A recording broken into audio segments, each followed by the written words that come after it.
Okay, here in this video we will talk about relation between continuity and differentiability.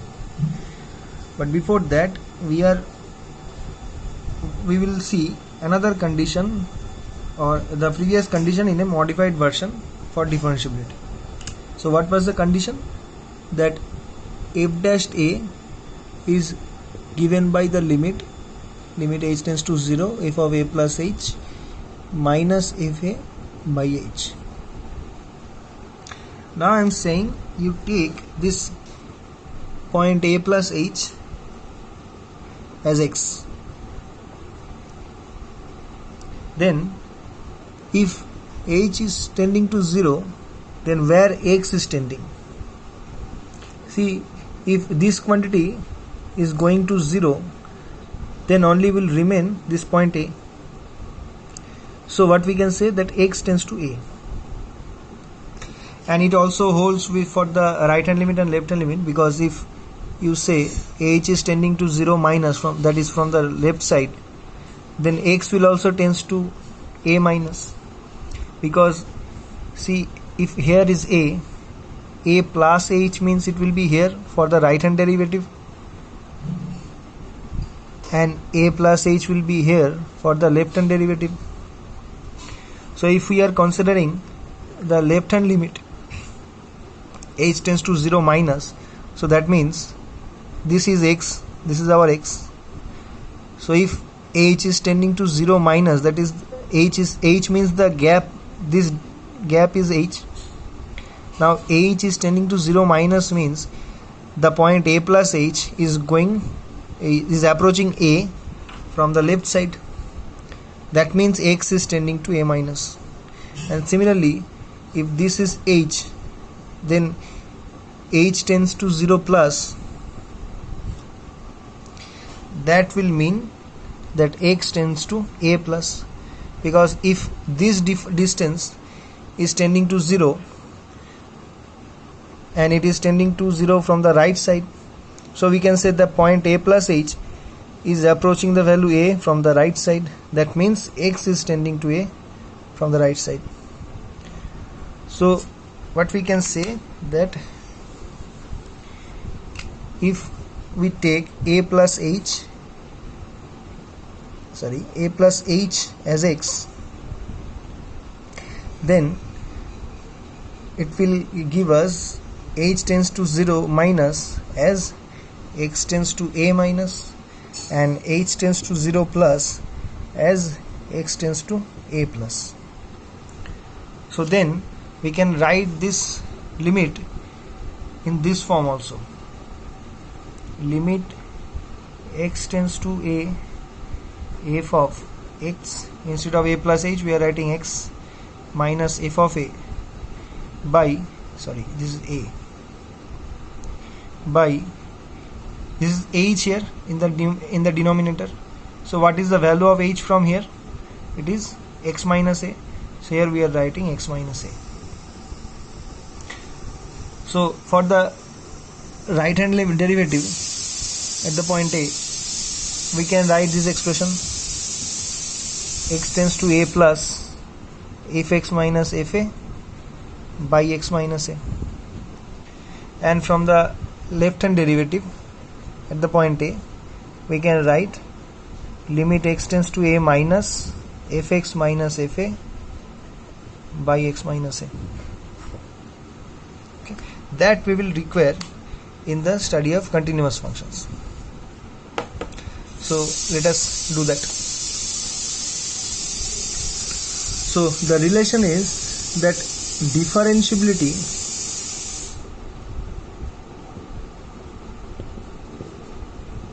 imply continuity,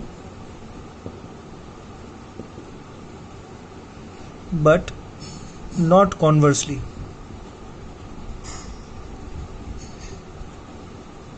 That means the differentiable function must be continuous, but continuous functions may not be differentiable. As we have seen, for example, that the modulus function is continuous at every point, but it is not differentiable at the breakpoint, means where the function is changing its nature if it is mod x, then it will not be differentiable at the point 0, and if it is mod of x minus a, then it will not be differentiable at the point a. So that thing we will see here how it is coming. So for this part, that is differentiability implying continuity, we have to prove it. So let us see how it is coming. So we assume that a function f is differentiable. Now if it is differentiable, then we can say that f dash a is given by the limit h tends to 0 f of a plus h minus fa by h. Now as we have seen, we can split the limit in numerator and denominator. So we can write this thing, see, limit h tends to 0 f of a plus h minus fa is equals to limit h tends to 0 h into f dash a. Sorry, it is limit h tends to 0 h into f dash a. How? We are taking this h in this side, nothing else. So the if we split the limit in the numerator and denominator, then it will be limit of the numerator by limit of the denominator. Now we are taking this limit of the denominator in the right side, or simply we can write this expression. Now see, the right hand side here is clearly 0 because f dash a is a constant and the limit h tends to 0 is 0. So it is f dash a into 0, then we can say it is the limit is 0. And what is in the left side? It is limit h tends to 0 f of a plus h minus fa. It is out of the bracket because fa is a constant term and it is subtracted here, so we can take fa out of the limit. So clearly from here we can say limit h tends to 0 f of a plus h is equals to f of a. Now as for the definition of continuity, we can write here, previously we have seen that h tends to 0, if we take a plus h as x, then we can write h tends to 0, then we can write for h tends to 0 x tends to a. So here it will be x tends to a, f of x is equals to f of a, and that implies that the function f is continuous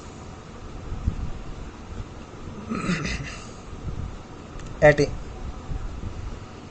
Here the differentiability was assumed at the point a. So differentiability at the point a is implying the continuity at the point a for the function f. So that's how we can say that the function is every differentiable function is continuous. But conversely, we can see for the function fx equals to mod of x minus a. This is an example of a function which is continuous but not differentiable.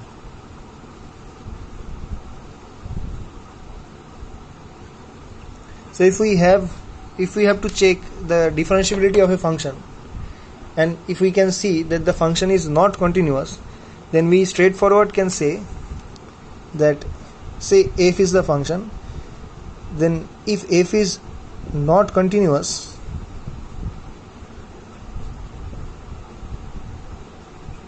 then we can imply from here that f is not differentiable also.